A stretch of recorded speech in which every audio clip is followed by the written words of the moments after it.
এই এলাকার বিভিন্ন যে মাদ্রাসার প্রধান শিক্ষক, শিক্ষার্থীবৃন্দ,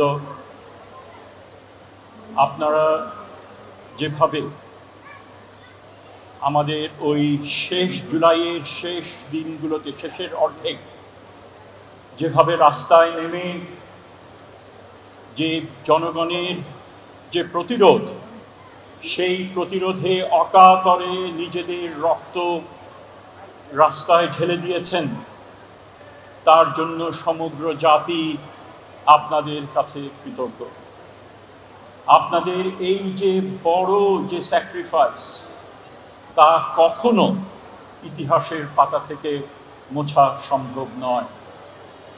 আমরা আজকে বেশ কিছু এখানে যে ডকুমেন্টারি আমরা দেখেছি, পরিবারগুলোর যে বয়ান আমরা শুনেছি, সাধারণ মানুষের বয়ান, এবং তাদের ভিতর দিয়ে এই দিনগুলোতে তারা কতখানি শোকে মুহ্যমান, সেটা আমরা আঁচও পর্যন্ত করতে পারি না। আমরা এই দিনকে, যতদিন বাংলাদেশ থাকবে, এই দিনগুলোকে আমরা যেন স্মরণ করতে পারি।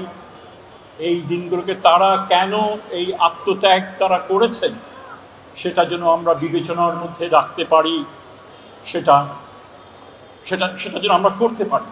সেটা অত্যন্ত গুরুত্বপূর্ণ জাতি হিসেবে। এখানে আমরা যখন ঢাকা শহরে এবং দেশের বিভিন্ন অঞ্চলে আমরা যখন সকালবেলায় নিজের কাজের উদ্দেশ্যে বেরোই, দেয়ালে যে বিভিন্ন লেখা থাকে, যে কথাগুলো সেখানে লেখা আছে বিভিন্ন গ্রাফিটিতে, এই তরুণদের যে ইচ্ছা, এই তরুণদের যে আকাঙ্ক্ষা, নতুন বাংলাদেশ গড়ার যে আকাঙ্ক্ষা, যে প্রত্যয়, তার প্রতিদিন আমাদেরকে স্মরণ করিয়ে দেয়। এবং অবশ্যই জাতি হিসেবে আমাদের কর্তব্য তাদের সেই আকাঙ্ক্ষাকে যেন মর্যাদার সাথে সমুন্নত রাখা।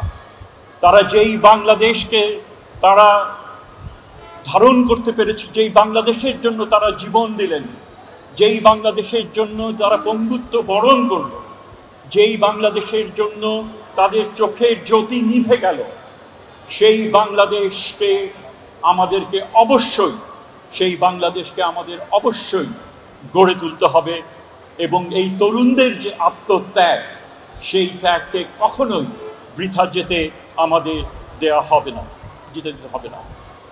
আমি সবসময় বলি, এবং প্রতিটি অনুষ্ঠানে যেখানে আমি সুযোগ পাই এই কথা বলার জন্য, যে আমাদের প্রজন্ম, আমরা মোটামুটিভাবে স্বীকার করে নিয়েছিলাম একটা জালেমের কাছে, যে আমাদেরকে নাগরিক থেকে প্রজা বানিয়েছিল, প্রজা হিসেবেই আমাদের জীবন শেষ হবে।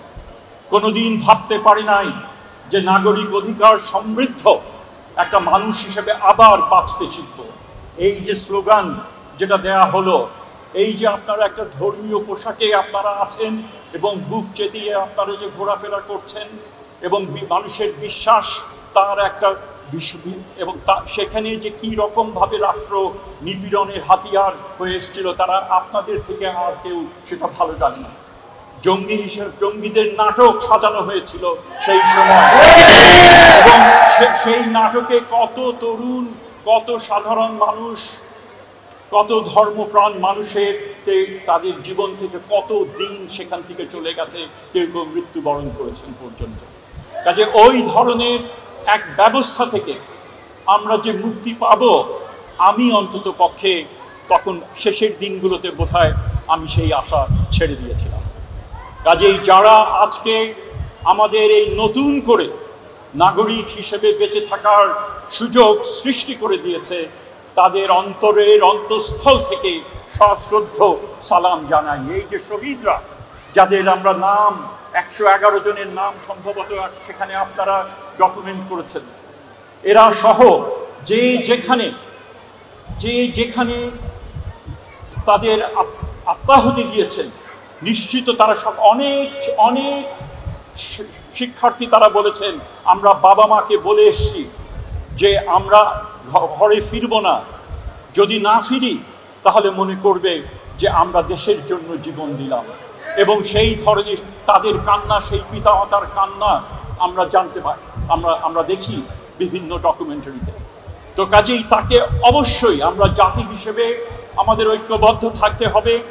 তাদের যে স্বপ্ন, তাদের যে ইচ্ছা, তাদের যে আকাঙ্ক্ষা, তাদের যে প্রত্যয় ছিল, সেগুলোকে যেন আমরা জাতি হিসেবে সম্মান জানাতে পারি। এই যে বৈষম্য বিরোধী বাংলাদেশ আমাদেরকে যে গঠন করতে হবে সকলকে নিয়ে, গণতান্ত্রিক বাংলাদেশ আমাদের যে গঠন করতে হবে, দুর্নীতিমুক্ত বাংলাদেশ আমাদের যে গঠন করতে হবে, আইনের শাসনের বাংলাদেশকে আমাদেরকে গঠন করতে হবে, সেই ব্যাপারে আমাদের দৃঢ় প্রতিজ্ঞ থাকতে হবে। এবং সেই নতুন বাংলাদেশ গড়ার দায়িত্ব আপনাদের, আমাদের সকলের। আমরা রাষ্ট্রে থাকি, রাষ্ট্রের বাইরে থাকি, আমরা যে কোনো পেশায় থাকি, অবশ্যই আমাদের প্রতিনিয়ত আমাদের সেই দায়িত্ব সম্পর্কে আমাদের সেই প্রত্যয় আমাদের ব্যক্ত করতে হবে। আমি কথা বাড়াবো না।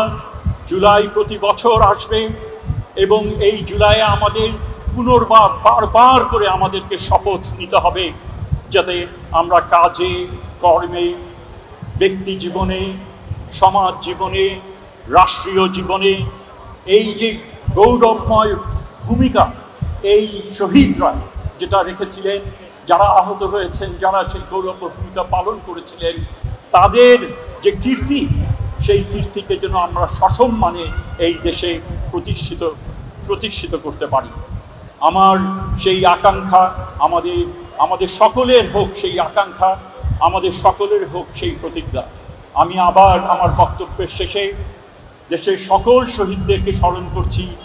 একই রকমভাবে আমরা এই যাত্রাবাড়ি এবং সংলগ্ন অঞ্চলে যে বীর সেনানী যারা সম্মুখ যুদ্ধে মৃত্যু নিশ্চিত জেনেও যারা বুক চেতিয়ে দিয়েছিল আবু সাঈদের জন্য, সশ্রদ্ধ চিত্তে তাদেরকে সালাম জানাই।